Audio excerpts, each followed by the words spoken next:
Welcome to Chasing Impact, Not Sales, where heart meets hustle, strategy meets service, and selling feels good again.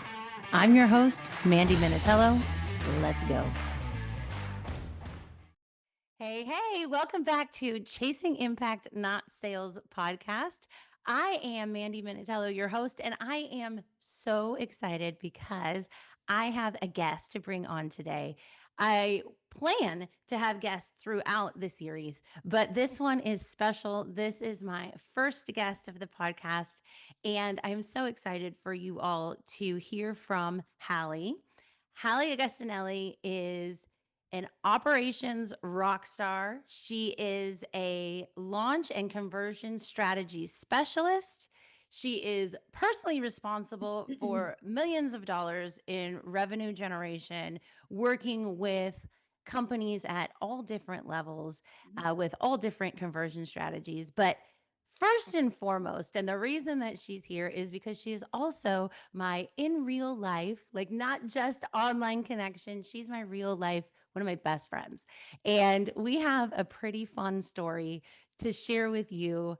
And I just thought there was nothing more special than to bring her on so that both of us could share this story. And it wasn't just like me retelling history. So, Hallie, I'm so excited for you to be here. Welcome to the podcast. Thank you so much. I'm honored to be on it to begin with and to know that I'm your first guest Oh. interview. This is so I'm amazed. So, and I love your podcast, by the way. I've been listening to the sessions and I love your emails. They're really um, mind boggling. Like, even though think you know sales, like to hear it from your perspective has been just a great thing to watch. Oh, thank you so much. I mean, we both can say, I knew you when, right? And Yeah, so this is so fun. I feel like it's sort of full circle, and yet it's almost like an infinity circle because I know it's the middle because there's so much more to right, come. right. But so let's get to our story because this is just amazing. So, our daughters, Mhm. who are both college age now, but they were in middle school at the time, they were besties. We were becoming really good friends. And can you describe for everyone kind of where were you business wise? I've given them a little glimmer into 2025, Hallie, but where were you? Who was February, March 2020, Hallie? Yeah. Well, I had tried a couple times to be a business owner, and I failed miserably at it because I just didn't know what I didn't know. And I tried a couple things and I thought, well, I'm better working for somebody and just being there, the best number two in an organization that anybody could ask for because I feel like it's my business, but it's not my business. I don't have the pressure of this. And, so I had kind of gone through, I was a professional organizer and then I tried to be a VA and I just had no, I just didn't, I was close, but I could never quite nail what it was that I should be doing as a business owner. And so I kind of hung my hat up with being a VA, like an agency, kept one client that I was doing some social media work for, and went back to work for a husband wife real estate team. I was their operations manager, marketing manager. I had been in mortgage business for 12 years, so I was very familiar with that world. And then the world shut down and I don't think do we don't we can say the word COVID. We had remember a while we couldn't say the word COVID. We'd say when the world shut down. Yeah. So they panicked, even though the real estate market skyrocketed at some, very early on in the pandemic, at least here in Florida.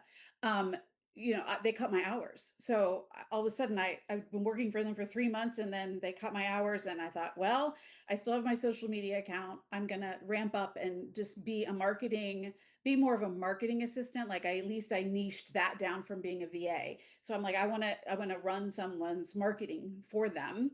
And so I thought I will just go for it, but I don't even know what to do because I've tried this before. And while I have the time, I might as well. So that's where my brain was at, just kind of like making the best of the situation that we were all faced with, and not getting frustrated and saying, well, I could just do that and make some extra money on the side. So Right. that's kind of where I was. Right. And I remember this so vividly because our girls, like I said, were in middle school. They were sent home for what was supposed to be just an extended spring Yeah, break. like 3 It weeks or turned something. into the rest of the year and the then rest of the the next year year. and then some. And so this is where Hallie was. I was recently hired or had found myself in a position as a business strategist, relatively new position. I had started in January of that year. And while I was comfortable as the business strategist part of the position, another aspect of it is that everyone in the company had a sales role. Mhm. So I was, you know, also eventually going to be bringing people into this business, which I was comfortable with in the future. But right now, at this moment, I was feeling, like I said, secure with the strategy, but that sort of trepidation, like I'm not sure I knew enough for sales Mhm. about the company. But I have one of my best friends in front of me who has an idea for a business, has amazing skills. I've been watching her kill it and come 6 feet from gold a few times. And here I am. I recognize the problem. I recognize that I have a solution. I have an opportunity for her. But how do I approach making the pitch, right? When it's your friend. Mhm. And this is the thing. Some people feel more comfortable like with their warm audience, their friends, their family, like that's the first people that they can sell to without a problem. I think more often those people are the ones that are harder because we're afraid of judgment. We're afraid that they will tell us that that we made them feel uncomfortable. We might ruin the relationship. They might not want to talk to us again, like whatever. When you're thinking of sales transactionally, like that, those are all the fears, and they're very valid if that's all you're thinking of. But we go back to what was I thinking? What was she thinking? She's in this conundrum of like, I got to try to make this work. And I'm thinking, I have the solution. Like I'm the problem solver here. Like I'm not creating a problem. I have a solution. I'm not even creating the solution. It's already there. And so I had to get out of my own head and think this is bigger than my discomfort is the fact that my friend needs help. My friend needs support. And I just had to get over it. And maybe she would never talk to me again. Maybe my daughter would lose her best friend and all of these things. But in reality, like, did that even seem to make sense? No. So I I remember calling her up and because we couldn't see each other in person because nobody was seeing anybody in person at the time. I called her up and I said, hey, like no pressure. But as you know, I just got this, I'm fairly new in this position. This is what we do. Come listen. I think I sent you like a webinar or come listen in on a launch or something that we were doing. Oh, it was a launch. I It was say, a launch. Mhm. come. And even if you can't be there live, I'll send you the recordings, like whatever, because I was really like, no pressure. Like it's seriously okay. You don't have to love this thing, but just I have to do my part and offer the solution. Mhm. And so I did. And you joined the launch. And now what's your perspective on all that? Yeah. Well, the as you're telling this story, you don't realize what your experience was until like now I'm looking back, I'm like, oh, that must have been really hard for her. I didn't even think of it that way, right? Um, I think the key here is it felt like a genuine concern. There was trust built between us already, even if we weren't best friends, even if we were just like moms that met on the soccer field. Like I knew enough about you and we had interacted enough that I knew you were a high quality person. I knew that you had your best, you were genuine, you have your best intentions for anyone that's in your life. And I also watched your career take off, and I was proud of the things that you were making happen for yourself. You're kind of living the example of it. So when you made the offer, it didn't feel icky because it came from a really genuine place with someone that I had a lot of trust with.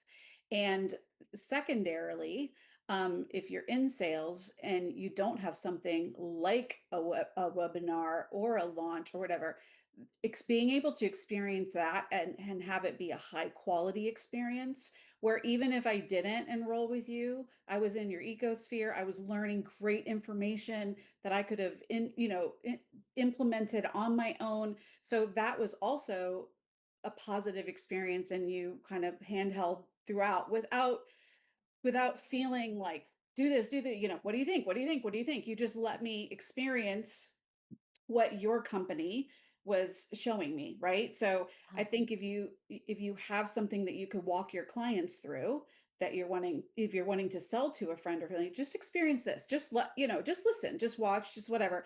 And if you have any questions, I'm here for you. So I think that's kind of how I felt. Like you were genuinely wanting to see me succeed. You believed in me probably more than I believed in myself. You Had were to. like mortified at what I was charging, and you also had a vision for what my skill set could do in this online space. Something I didn't even know existed. I wasn't even doing, I didn't even know about, but you're like, I see this for you. And hey, you Absolutely. do what you want. I just like, I'm feeling called to do this. But it was also clear that um, whatever, if I said no, it was gonna be fine. Like, you weren't saying, like, "I'll get commission and I'll da, da, da, pay my groceries." Like, that wasn't even like a thing, and I knew you would benefit from my decision, but that made me feel good. I was glad about that. So it just felt very genuine and honest, and also the sales experience, which is the launch in your case, was a very positive, high quality, informative sneak peek of what it would be like to work with this organization and this coaching program with you. Absolutely. Yeah. And what is absent from this whole thing, from this whole interaction is scripts and plans Mhm. and, deadlines and quotas and all of that because it's not about that. If you listen and if you're whether you're in sales or on the other end, the other side, Mhm. genuine relationship. Like Mhm. she cared about me, I cared about her. That was obvious. If she had said, "Mandy, I don't think this is right for me," I don't my hat is not hung on this, like, Right. make or break, and Mhm. that's another mistake I see in sales so often is when people, like, put their sword in the ground for every single sale, and it's not like that when you're building relationship Right. because the sales is a process, it's not a transaction, and so, Right. like, we're gonna be friends regardless, and Yeah. once that was clear, Yeah. then, the sky is the limit. Well, I think when you're in sales, and I'm not a sales coach, but when it's like dating and you're like Yeah. desperate, like who do you attract when you're desperate? Like the guys that you're kind of embarrassed to date, right? Like, or they sense your desperation and they're like mean to you or whatever. So when you're in sales, like that's what you mean, like you need to buy, you need to buy. Like that kind of energy repels people, or it attracts people that you The really are wrong people. your people. So just letting the expectation of the outcome, let it go and just follow a genuine sales process. Whether you have bullet points you need to cover, but it's not scripted or, cheesy, you know, y- you know what Yeah, I mean. So, yeah. absolutely. And y'all are getting a little glimmer on why Hallie's one of my best friends. She's hilarious. Awesome. Awesome. So, Mhm. just to, spoiler alert, she joined the program and talk about kind of the process, like, the quick pick of Yeah. what that did for you Yeah. and how your business like went from there. Like, so we were Right. in 2020, Hallie. What happened in 21 and 22? And so Well, I did join, and it was a pretty decent investment. I did have to discuss it with my husband. So for salespeople that get irritated and think that's an excuse, I mean, maybe it is sometimes, but usually with big decisions in your life, you don't need. I don't need permission from my husband for anything, but I want his support, and because this is my business or whatever. But it affected my family, right? right. And you were also very honest that if I enrolled, like I still needed to do the work. So this was not a magic wand. So you weren't like come and you'll do this and you'll make this money and you'll do all this stuff. You were like, you got to do the work and you got to show up to the calls and you have to put these things in place. But the investment I made, and once I got my, husband's complete support. Which you guys remember we're actual friends. Her husband actually did call me and He was did. Yeah. like, "Is this legit?" And, because it was an Yeah. investment. And Yeah. I, was able to talk to him about it being an investment in her future. And did he believe in her too? And the fact of the matter is, he did 1,012%. Yeah.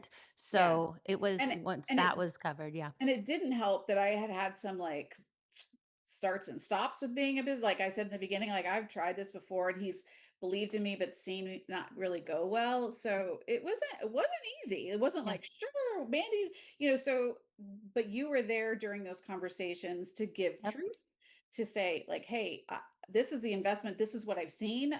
However, it's like going to the gym. If you join the gym but you don't go, you can't be mad at the gym if you don't lose weight. Like, you need to eat right also. You need to have a great mindset and you need to learn how to, sleep well at night. Like, it's the gym is one part.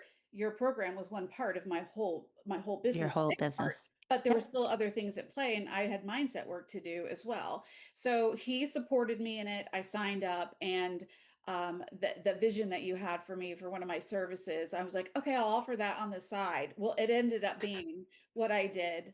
Like, Same. that was like, it blew my world up. I think I joined in April. My first client came to me in May. I had to hire a team member in July. I My ended up favorite quote of yours is that you accidentally created I an accidentally agency. created an agency. I just wanted to be like a marketing assistant.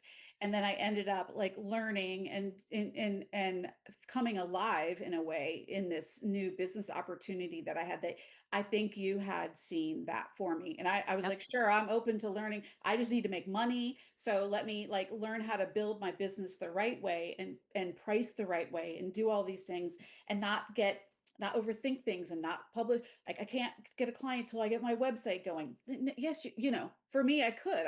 I had like one little handout, like a Canva, almost the size of like a postcard that I just put my rates on. And if then I had a landing page, then I had a whole website, right? So I had a team of 4 people at one, me and 4 people, that I kept them busy. I made like multi six figures. One year, I think I made, multi six figures. Yeah. Um, and it ebbed and flowed with the market, whatever. But yeah, now I'm a completely different business owner now, completely different. Yep. And it really was life changing. I did the work, but Mandy led me to it, and it's something that I'll appreciate forever. Because if she hadn't called me and said, I don't mean to be awkward, but I really think this is what you need and this is why, and here you go. If I hadn't gone that route, I wonder, like, I would probably still be a marketing assistant for Someone's real number estate. 2 in an And office. and I didn't even like want to do that. It wasn't like lighting me up, and so and my kids got to watch me build a business. Shay was on her gap year from college, and she helped me before I had a paid person. She just I paid her, but little bit here and there, and she was like behind the scenes. Nobody, she just like, I don't want people to know I'm working for you. I said, it's okay. Like, just help me. And we would sit here and she would sit in the recliner and we would like work launches. So, and she would like help me with a new system, so it was fun for my family. It was fun for my kids to see that. It was, an amazing experience that, everything, my business is different today than it was 2 years ago.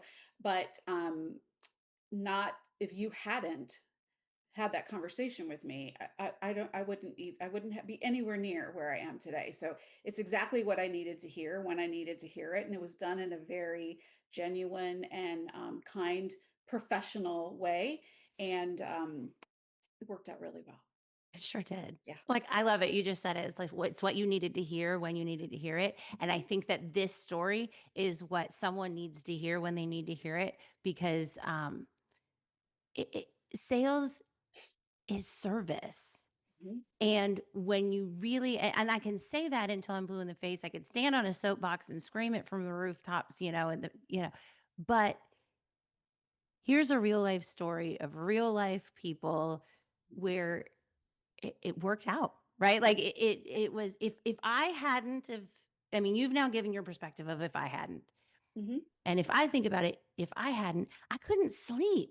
Mhm. Knowing that Mhm. I'm holding on to something. And so when I say sales is service, when you don't make that offer, it's a Mhm. disservice. I would have been doing the exact opposite for my friend if I didn't, offer her a solution for a very uncomfortable situation she was finding herself in. Right, right. So And we've amazing. all heard the mantra like don't do business with your friends or family and I understand where that comes from, but I also think when you're dealing with mature professionals that can communicate clearly, so and not Yeah. ghost each other when there's an uncomfortable conversation, like you and I didn't have that rapport. And you also made it okay for me to say like what are you afraid of or what are your fears, and you even got the big coach, the bigger coach in the program to just send me a voice memo to talk about some of my concerns. So I disagree that you can't sell to friends and family, because if both parties are like healthy people. Now, maybe not your mom or sister. Like, if you don't have a good relationship with that person, maybe not. But Right. my point is, like, we had such a open communicate. Like, there was just trust there that I feel like I don't necessarily agree that you shouldn't sell to friends if you're genuine about it and they need what you offer and you're confident in your product or your service, right? So, Right. yeah. And that's the thing. It's the heart posture Hmm. of the salesperson. You have to take a look in the mirror. Now, if you are trying to sell something to your friend because you're trying to sell something to every friend, Hmm. and it's irregardless of what your friend, who they are or whatever, because you're just trying to make a quota, you're trying to, just have more ticks on your sale, cross things off your pipeline, whatever. That's different. Hmm. That's not sales. Right. That's something else. But if you have a solution, I did not call any other of my friends and offer this because no one else was in that unique position to Right. need this the way that Hallie was. Hmm. And so that's the difference. When people say don't do business with, if I had called every one of my friends and Right. said, "Hey, Mhm. do you want to start an online business? Do you want to start an online business? You want to start like that's gross." And I Yeah. bet if I then did that to Hallie as well, she'd been like, Yeah. "Nope, no, I don't, because I saw you offer it to Yeah. Michelle and Tara and Sally and whatever." Right. But Right. no, it's knowing that when you have the solution for someone who's in the unique position to need what you have, Mhm. and you can make their life better so that they can live the best life possible for them, Mhm. that's when it's true service. And I'm just so pleased that we did that happened. What, 5 years ago? My goodness. And that you've grown, and I'm just watching. It's just like, oh my goodness, watching what has happened with you. Um, she's changed her business title or her name of her business at least twice. I've seen Mhm. different iterations of what she does because it's just like she has the opportunity for Mhm. choice now. Mhm. Like she said at the beginning, it was like, I needed to make money, so I'll do this or that or whatever. And then it was like, by accident, she found what she was really good at. And then she was like, but now I think I want to focus on this. And she's been able to have the opportunity, the true freedom to pivot. And I just get to watch and go, like, what's she Mhm. going to do next? And it's so exciting because she truly has embraced this opportunity, Mhm. um, just and flown with it. Yeah. So I mean, tell them kind of like where you are now and Yeah. like how they can see you Yeah. and Well, like a lot of agencies, I was blessed to have a client that I just clicked with in the most amazing way. So I petered off. What are they? I slowed down my launch agency, per se work, which happened to be like right. It was a great timing for the market anyway, and I was ready to stop doing less clients, more depth in relationships. So I have a few clients still, but I have one main one that I pour my whole soul into. That was getting conflicting for me. I'm like, where do I put my heart? Because it's like I said, I'm the best number two in an organization, and that's kind of where my role has played into there. But it's not full time, but she's my one main client, which is a beautiful thing to have as an agency. But you don't put you've been with her for what? 3 years? 5 years, like, 5 years. right, I yeah. mean, so you've really been Oh, you're now a completely integral part. We were just yeah. talking about, like, her business wouldn't be where she was without you, Right, or where she right. is I without I you, agree listen. with that, and not in an egotistical way, because I just bring a skill set that she Right. didn't have. Right. So, now I know exactly how to help people, like, create an online business, how to market it. If you're gonna be like a coach, or, coursework, or, whatever it is, like, I know that stuff inside and out. And you don't put your eggs in one basket if you're an agency owner, like, you just don't. Right. So I still offer consultations.